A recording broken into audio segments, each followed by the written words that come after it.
high rollers versus people who just want a normal ass game. He skadooshed off of that guy's stomach like Kung Fu Panda, then exploded on sight. You guys seriously aren't messing with me. No, what are you talking about? Excuse me? What was his name? Reverend Butt Cheek P. Rosenthal.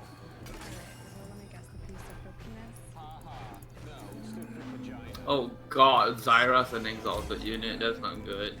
Get in touch with your spiritual side. This is gonna sound improbable, but 1,500 pounds. Spirits are calling. Who's his dad? Chef Boyardee. Oh, okay, I don't know what this is, but it's not okay to lie about this kind of stuff. Look, Sydney, if you really don't believe us, there's a video of the incident. It's really hard to watch.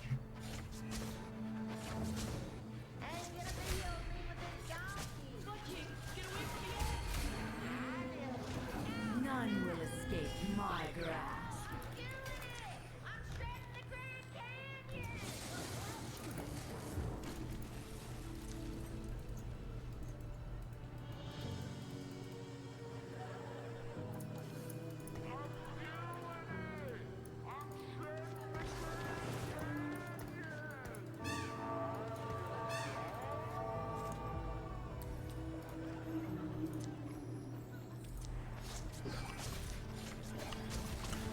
I'm so sorry, guys.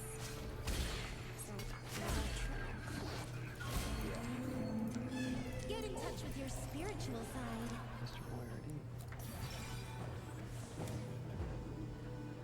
For life's toughest moments, Chef Boyardee. That's the spirit.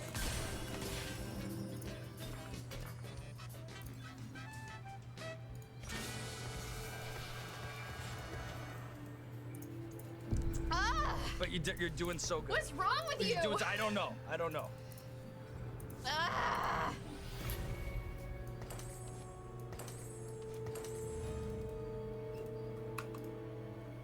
Hey, what's going on, everybody? First We Feast, I'm Sean Evans, and you're Okay, let's watching play Hot something Ones. fun, huh? It's the show with hot questions and even hotter wings. And today we're joined by Anna Kendrick. She's an Hello. Academy, Emmy, and Tony Award-nominated actress whose resume includes everything from acclaimed Broadway performances, beloved indie films, and record-shattering movie franchises. Her latest project, though, is the psychological thriller Alice Darling, which is currently and exclusively in AMC theaters nationwide. Anna Kendrick, welcome to the show. Thank you so much for having me. I'm in an excellent mood right now, and things are gonna go so bad. later on.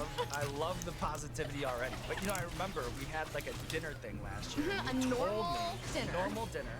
And you told me, you go, I will never ever do your show. I did say that. But here we are just a few months later. You're in the seat. I'm curious what changed and how are you a spicy food? Someone before has a we gun start? to my head just off camera. It's the only reason I'm here.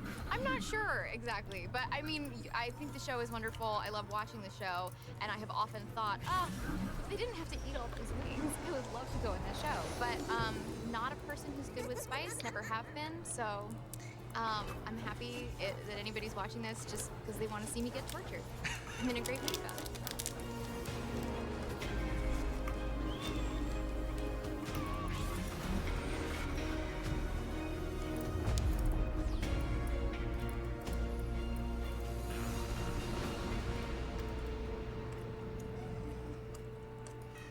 This seems like the darkest one, so I'm. Is that like a psych out thing? Yeah, not an Because I would have indication. assumed that this one would be the spiciest. Not an indication. Not an indication. Nobody's safe. Yeah, right. Okay. Can't judge a wing by its cover, as they say. That's nice. See? Enjoy this, because I'm gonna have such a bad attitude later on. Oh my god.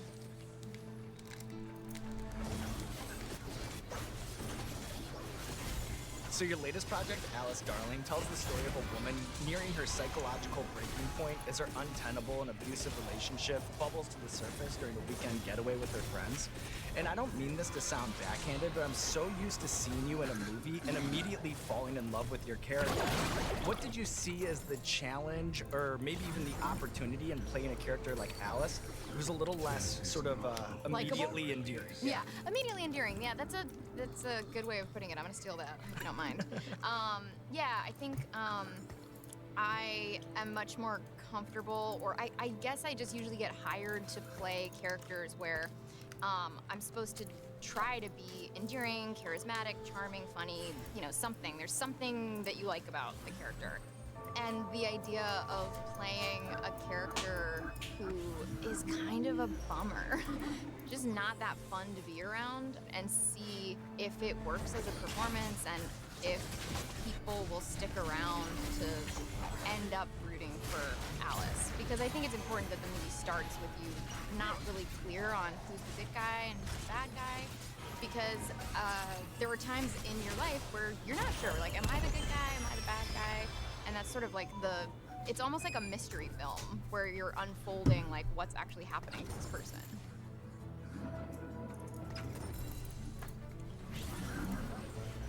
Well, that's nice. So not to get too meta while you eat scorching hot chicken wings on Please. a talk show, but I really think of you as like a true patient zero in this new press era of celebrities who are asked to do a whole lot more than just answer questions. What is, on a degree of difficulty, like the most challenging hoop you've been asked to jump through? Okay, two things. The time that I think a bunch of people might have asked if I would do the cup thing, like while I was promoting the first Pitch Perfect movie, and I never did it, and because I knew that I wanted to save it in case Letterman wanted it, because everyone is afraid of Letterman. Like, Including you you. kind of save your best stories for him, Yeah, and you know, yeah. because he's like intimidating, right? But the hardest thing I ever did was on a British radio show where I was with promoting Trolls, and I was with Justin Timberlake, and we had to call toy stores, and see, even describing it was every sentence that I said had to start with the next letter of the alphabet, because it's so hard, but it seems so simple that you'll feel really stupid if you don't do it. Right. So I was really stressed out about it. I think I was hoping that Justin was going to say no to it, and then he did it, and I was like, "You son of a bitch! Now I've got to do it." So yeah, that like haunts my dreams. That one.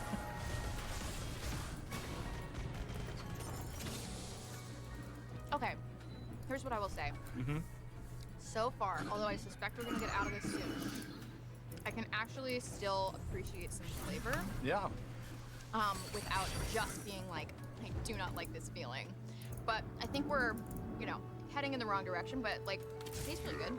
But you know, you came in here kind of terrified. I can see it kind of like, look at you going in, taking extra bites, dropping the shoulders. Yeah, I'm trying to There we go. breathe slowly. What's the most memorable show you either performed in or saw in South Portland's Lyric Music Theater? Sir, the deep cuts are, I mean, I shouldn't be surprised, but yeah, so that is a theater where I started doing community theater. I think this is embarrassing because I wish it was something cooler, but the very first show I ever did, the very first like music, acting, anything I ever did, I was like 6 or something. Annie was the first thing I was ever in, and I was one of the little orphans. But I had a lot of energy, and I do remember the director telling all the girls to stop playing with the dog that played Sandy, and he was like, just go like play with Anna. She has too much energy anyway. Just like, I don't know, like take her for a walk, for God's sakes, so she'll calm down. How about the Victoria Mansion tour? Overrated or underrated? Oh, this is crazy. The Victoria Mansion tour, I think is pretty fun. I mean, I don't know, if you're from somewhere that has cool shit, maybe you're gonna be like, it's just a house. It's just like a nice old house. My dad passed recently, and he had a collection of Christmas ornaments that are from like a local jeweler. They do every year like a Portland landmark, and I know that me and my brother are gonna end up fighting over the Victoria Mansion one, because that's kind of like the OG one. The Victoria Mansion is the thing in our city that makes us feel classy. Burdens of the past. Okay, number 4. Burdens of the past. Oh God.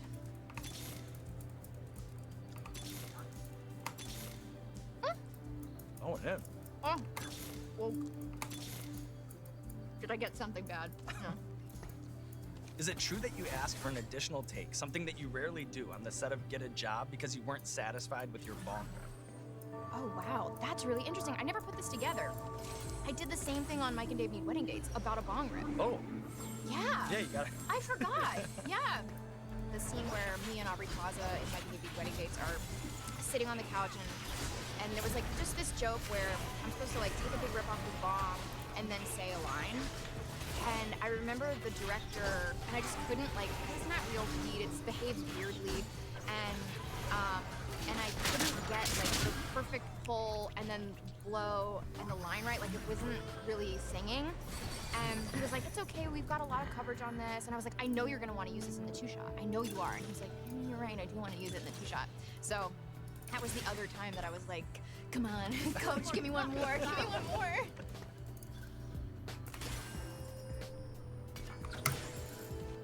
Okay. I'm doing that thing that all the guests do where they're like, it's not that bad. Oh God. Right. Oh. But going back in, I'm trying. immersing yourself in the experience. Love it. Love to see it. Oh, yep. Okay. Yeah. Yep. This world Don't needs freak out. hope. Don't freak out. Don't freak out. Yeah, Sean, don't freak out. Sean, why are you freaking out?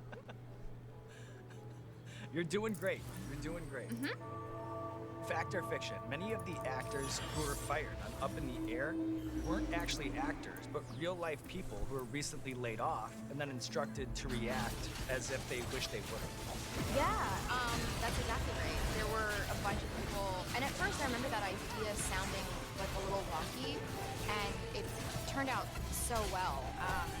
Although I did actually feel bad for Zach Galifianakis because it's like when people start singing in a musical the first time, even if you like musicals, it's like, oh, right now this is happening. Yeah.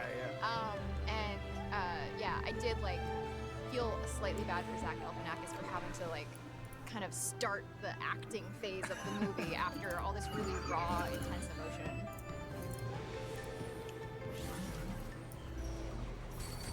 I gotta keep up with you. The going for the extra bite feels like, nah, I gotta do this. But then even just licking my thumb then, I go, why? You didn't have to do that. You know, different types of guests come in here and react different ways. Like an athlete, you can almost see their like, just one more rep kind of thing in them. But with actors, sometimes like they actually eat more, and I think it's like to immerse themselves in like the experience more or something. I wonder if it's because a lot of actors genuinely have a pet peeve about like scenes where no one really eats anything. There's a scene in The Bodyguard where Whitney Houston and Kevin Costner are having a drink at like Barney's Eatery, and he is holding this beer. He'll be about to take a sip of the beer, and then her line comes, and I'm like, just drink the beer, Kevin. Drink the beer, Kevin. So, I wonder if there's like a I have to eat it, otherwise it'll come across like really corny. You're doing great. You're doing better than I expected. Whiskau, yo. Are you doing better than you Whiskau. honestly? Are you doing better than you expected? I mean, I guess just based on the pure numbers, although, Justin Timberlake did warn me Oh, yeah? that he did the show, and he was like, by the end of it, like, you feel drunk. And I'm just beginning to get a little bit of a, like, Sort of, hey, Sean, yeah, what's light, going on with everybody? sort of a weightlessness kind of Yeah, vibe. it's like I can feel it in the back of my Yeah. neck. It's nice. And so far, it's really pleasant, and I'm just gonna enjoy that because I think it's gonna get Whiskau. Well, we're not gonna blow the high just yet. Not Okay. gonna blow the high just yet. I think we'll just enhance a little bit. And what a sauce, by the way, to enhance on with this one right here. Dreams of Calypso.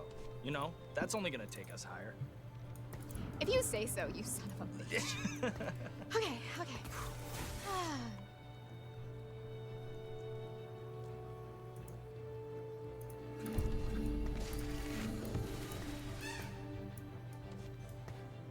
I really don't like that they taste good at first. Yeah, like, It's almost like manipulative. yeah, you know? right. They put a little like pineapple in there, a little mango, so it's like a little bit But of it's really, sweetness. really, really nice. And then I feel it's about to start. Yeah, You're yeah. a bad. This mermaid is a bad mermaid. So I've heard you declare your love of films from the 30s and 40s, which is a time period that even the most devoted Criterion Collection fan may not know a lot about. Off the top of your head and without thinking about it too much, can you recommend a film or two as an on-ramp to that era of Hollywood filmmaking? Sure. Well, The Women is my favorite film of all time. It's from 1939.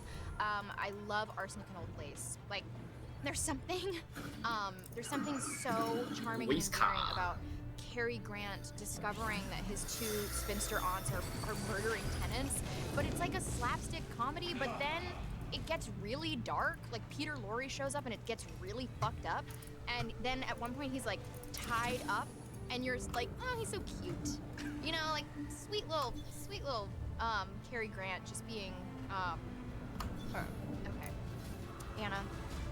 I was racing through that. Yeah, and then I saw that. It just came to a screeching halt, and that's okay. I'm not sure if it was Peter Lorre. Please, please cut that if it's not Peter Lorre in the film. Okay. What are the perfect atmospheric conditions for a Lord of the Rings watch party? The Lord of the Rings. I do feel kind of stoned. Yeah, that's what happens. That's what happens. That's what I'm chasing. Okay. I can feel it.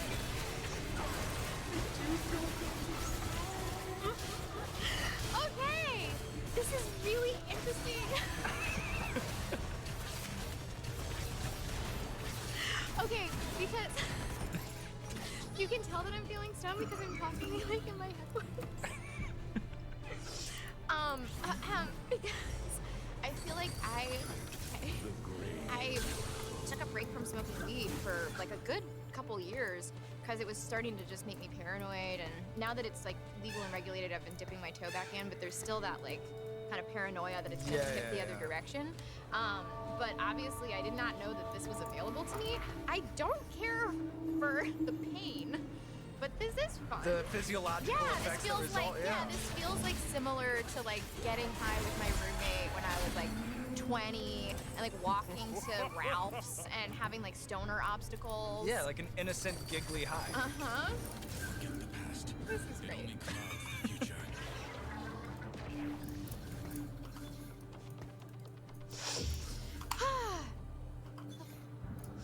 Mom beyond insanity.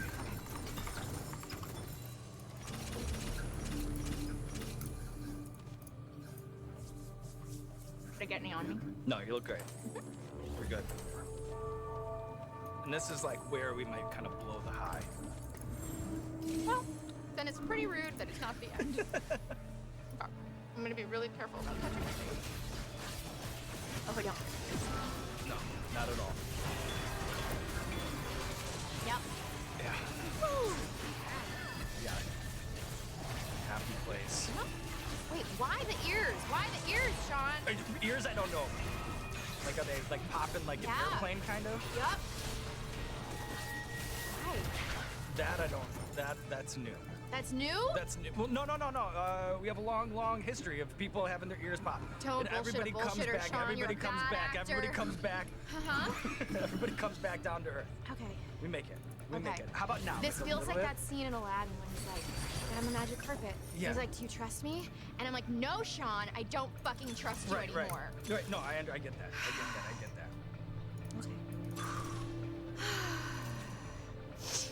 Okay. All right. This is so much fun. Yeah. I'm Having having a good so time. much fun. Yeah, you remember that bad attitude I was talking about? Uh-oh, it's coming. I'm ready for it, and I deserve it. I deserve Ah! it. But you're doing so good. What's wrong with you? I don't know. Ah! Do people do this without getting upset at you? You know, it's a range. It's always kind of like an emotional roller coaster. Okay. You know, like sometimes you get like there's like a little bit of like trauma bonding that happens. Sometimes it goes the opposite direction. Sometimes I make lifelong friends doing this show. You know what I Okay. mean? Like it really is a range of emotions. Okay. But I understand totally I'm what you're literally going through. trying to think of an experience in my life to compare this to. And one is not Kidney coming to mind. stones? I guess the kidney stones, where it feels like things are kind of coming in and out of the room. Yeah. Like things are disappearing, and it's just you and me. Yeah. Yeah. And so far, you haven't left. Right. I'm still here. But, Still oh, connected. Nobody else is in the room. nobody else. It's just you and me, and like a black abyss Yeah. of pain. It's like the end of the woods set, you know? It's like the Truman Show. Like, Where- who knows where where's it the ends end? and I does just it go wanna find forever? the end. Right. Okay.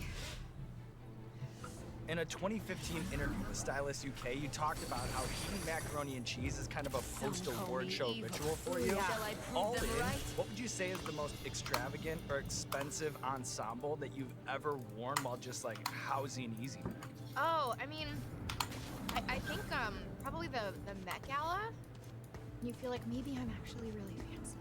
You know, I was in a museum all night, and then you go home, and you're just eating mac and cheese.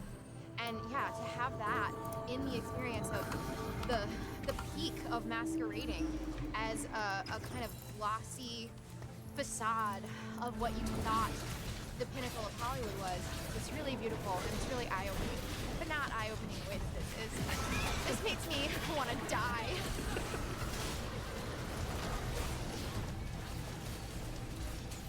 Sometimes when I'm shooting, I am so cold.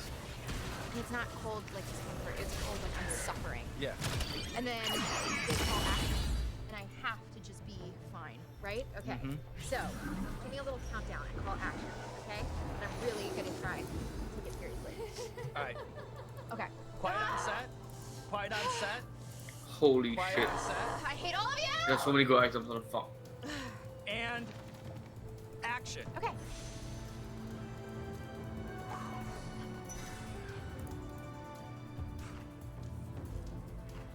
Incredible. It's pretty good. Incredible. What role did the store Yellow Rat and Bastard play in shaping your personal style as a young man? Oh, Jesus. It was a product of its Yeah. time. Yo, And yo, I'm Jeffy. it was a product of its time. And What? so the style changes. I think Hey, you hi, said son. Yeah, And- we're on GFT. You know, so you can't just Yeah. know like, oh, how Hello. would I feel about that as an adult? But I can say that I've Hello, got Santa. when I was like okay, 12 okay. in the late 90s, Okay, I are just we thought it for was the coolest fucking Yeah. store in history. Thanks you. But I'm I on remember like mobile. wearing them Okay. as a freshman in high school and just thinking I was so cool, such a badass that I had like a t-shirt that said orgy on it or something. I don't know. The Baywatch team. The Baywatch tee. Yeah. And the fact that like it would be like, oh my god, it's New York. You know, I really felt some kind of way about that. All right, Anna Kendrick. What's happening? What's happening? John. You don't have to. Yes, I do. Oh. Then I won't stop. Oh, okay. Does that look That like looks a... great. Textbook. Okay. All right. Cheers, I'll Anna see you in Kendrick. hell. See you in hell. Oh god. Oh, Aaron. Oh god. I bit it too fast and I think some of it went in my face. Oh god. We'll find out in a second. But you know, the good news is, Anna Kendrick, we have slayed the hot sauce dragon, as Viola Davis would say. And just one more hoop before we get you out of here. Don't worry, not gonna bust out the cups or play the Annie Up instrumental. But what I want to do is take you back through this journey. You know, your love of cinema, it starts with this passion for movies from the 30s and 40s, nominated for a Tony Award when you're 12 years old, and then becoming one of the most prolific actors over the last 2 decades. To close it out, my question is, how has working in the business of Hollywood for so long, how has it enhanced or detracted from the enjoyment that you get out of movies? Oh god. I feel like, first of all, I don't know how you talk apparently doing this, so my hat's off. Thank you. But I think one more little like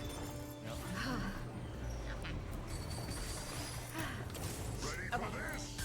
I think that when you start making movies, there's a period where they're kind of ruined for you because you're just thinking about like all the behind the scenes and how the sausage gets made of it all.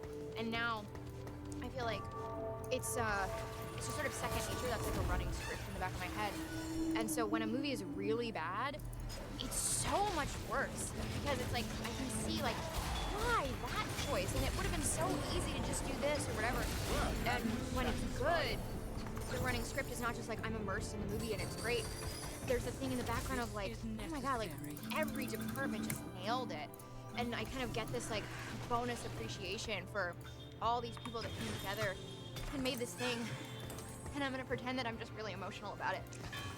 And that's why I'm breathing really heavy and I'm sweating and maybe gonna pass out. I just love movies so much. It's all a character choice, and look at you, Anna Kendrick taking on the wings of death, living to tell the tale, and now there's nothing left to do but roll out the red carpet for you. This camera, this camera, this camera, let the people know what you have going on. I don't know. I'm falling apart. I'm finding myself. I'm becoming a new woman. You know, God's working on all of us. Every day's a new journey. It's one step at a time. Have a movie out. But whatever, man. See it, don't see it. Do what makes you happy. Don't do this. If you do this on the regular, I don't know. My hat's off. I love you all. Ah!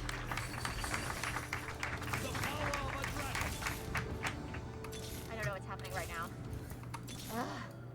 Okay. Okay. I don't know. I think it might have been around as bad as I thought it was gonna be.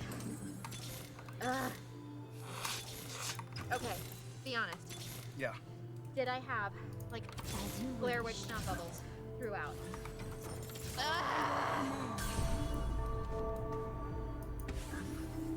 Hot Ones fans, breaking news, the 3-in-1 Boneless Bites Challenge is back. For a limited time, you can put your taste buds to the test against some of our most iconic flavors. The classic, Los Calientes, and the peak of heat of Pablo. But don't fret, Hot Ones fans. Even when the 3-in-1 challenge leaves the freezer aisle, you can still pick up your favorite flavor of Hot Ones Boneless Bites. Visit HotOnesChallenge.com for more information on products and to find a store near you, because it's time to bring the heat home. Ooh.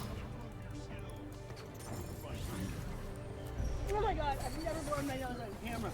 Yeah, I got it. Breaking new ground here. Oh my god. Hot Ones Season 21.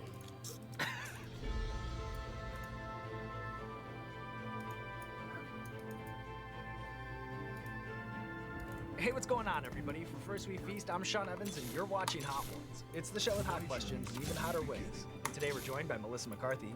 She's an Academy Award-nominated actor whose resume includes everything from beloved TV sitcoms to record-shattering comedies and acclaimed dramatic performances. You can also catch her as Ursula in Disney's The Little Mermaid, which is set to release in theaters on May 26th. Melissa McCarthy, welcome to the show. Thank you. See you tomorrow. Have you ever had anybody just leave right away? No, you know what? That would be a new record. No. God, I should have done it. You Why should. did I ask? You had your chance. You had your chance. But here you are, trapped. You're a hostage on the show now. I know. How are you around spicy food before we get started? Terrible. I have no threshold for spicy at all, which would make this one of my worst choices in life, and I make kind of bad choices. So this is saying something.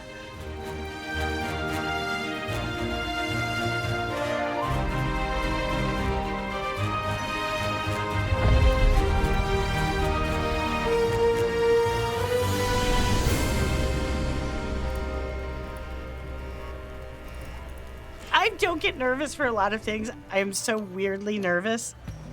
Okay.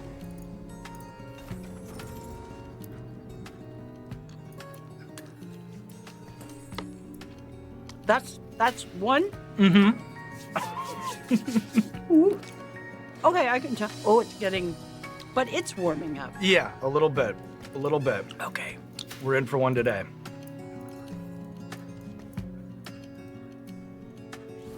Okay, that's tolerable. There but we this go. This is how they get you, right? Because now I'm like, all right.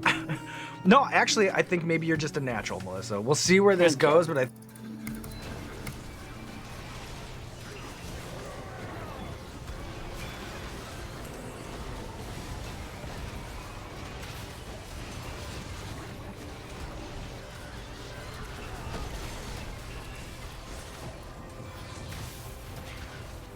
Destiny halts for no one.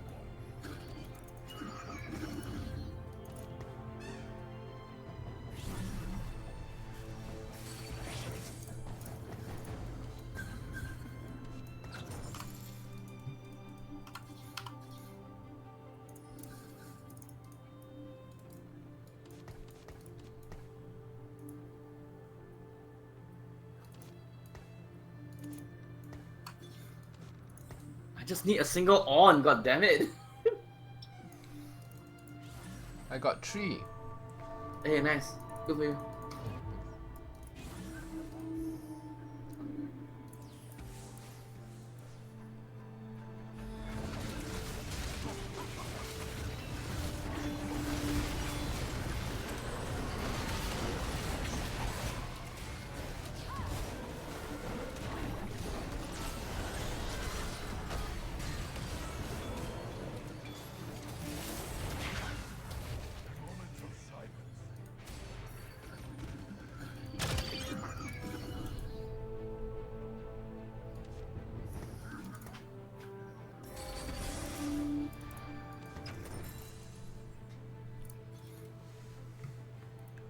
Legit, no ons, yeah.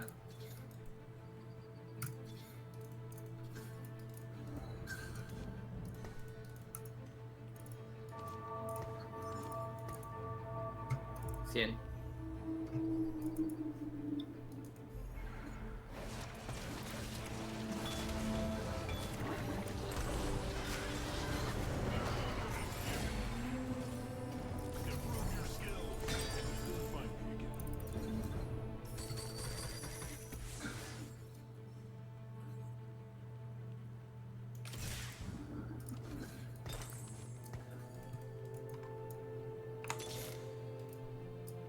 Art is empty without empathy.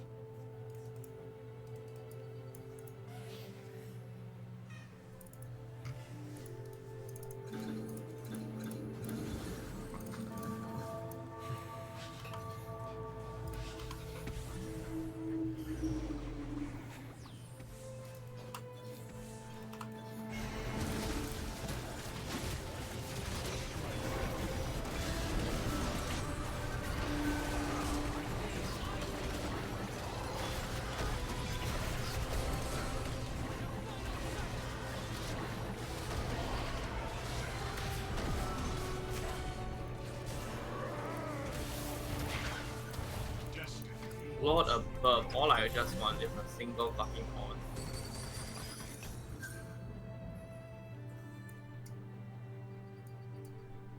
Is it too much to ask? Yes. You greeted, man. What the fuck did I greet? You asked! Ah, that's true.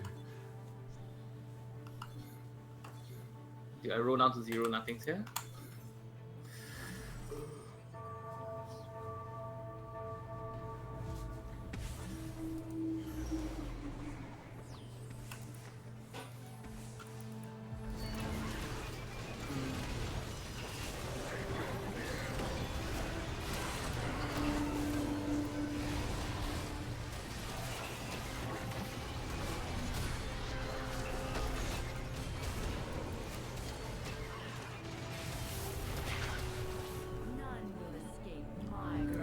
Losing to you wouldn't be so bad if it wasn't like so fucking annoying that like, I'm pretty sure I have the chance to cap this game higher than you. You know what I mean? Ridiculous. Ridiculous? Sure.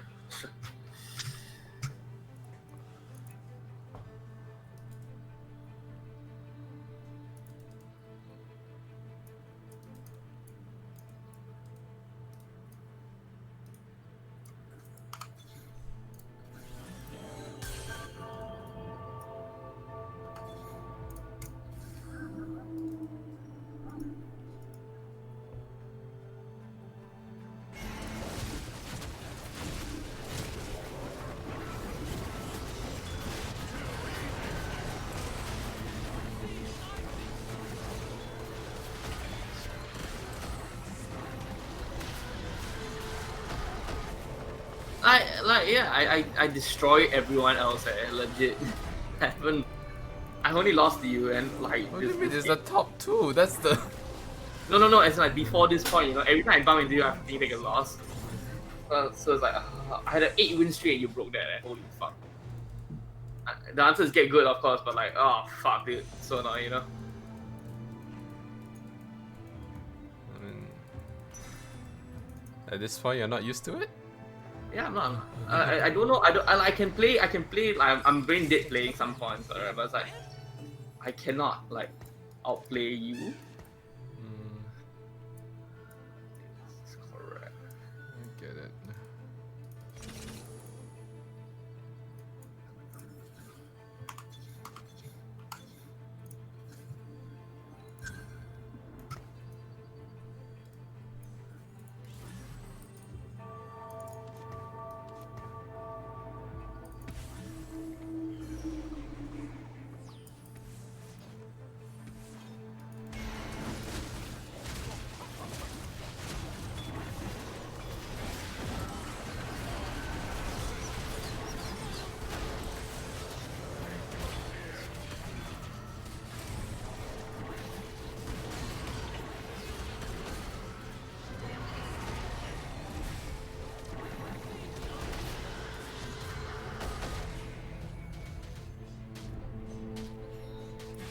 Dude, the fucking stun! What the fuck there, dude? The 5 cost.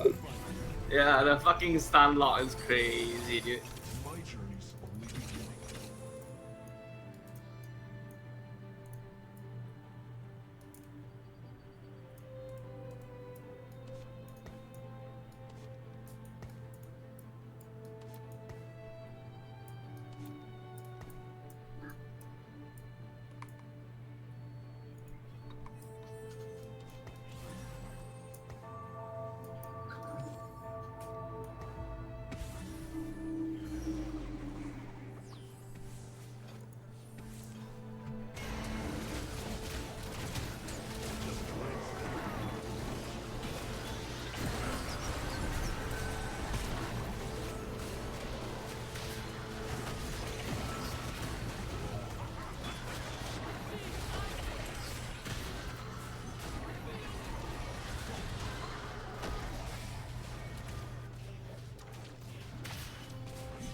Like, it gets to this point, right, where I cannot deal with the fucking, like, Wukong at all.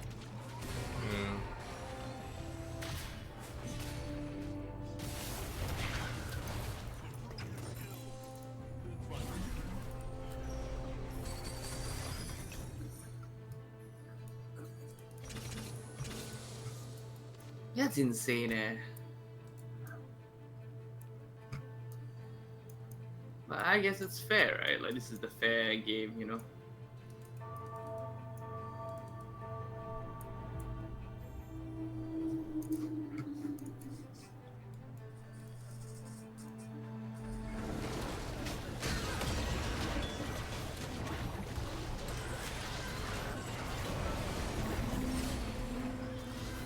Pain fades.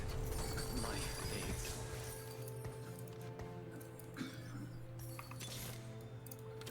Show me the path. I never rest. The power of a dragon. Deny me no longer. Fate is in our hands. My journey's only beginning.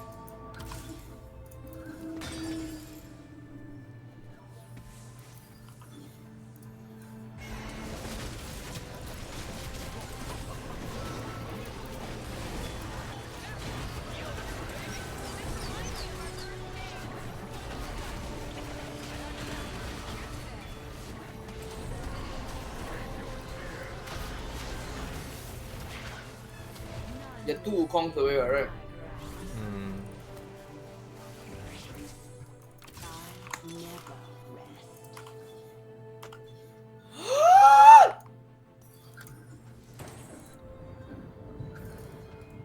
Oh, what the fuck? I have no items on him.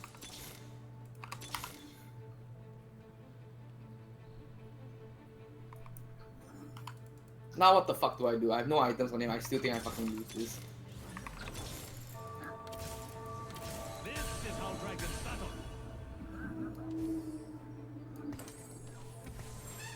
Let's see how this goes, huh?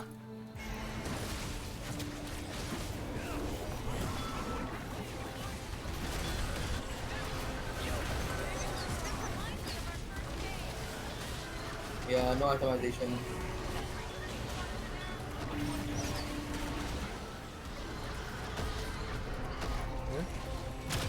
Oh!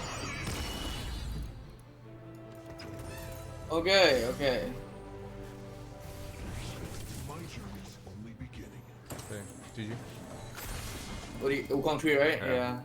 I was holding 2 just now. I was like I needed to sell to get mine, you know what I mean? Let's see. Let's watch! Let's watch that, let's watch that. What a- Bro! We have seen Udyr 3, now we see Wukong 3. Let's take a look. Wukong's so fucking strong.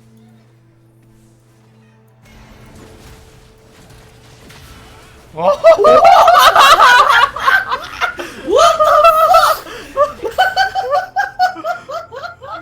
Oh, what happened there?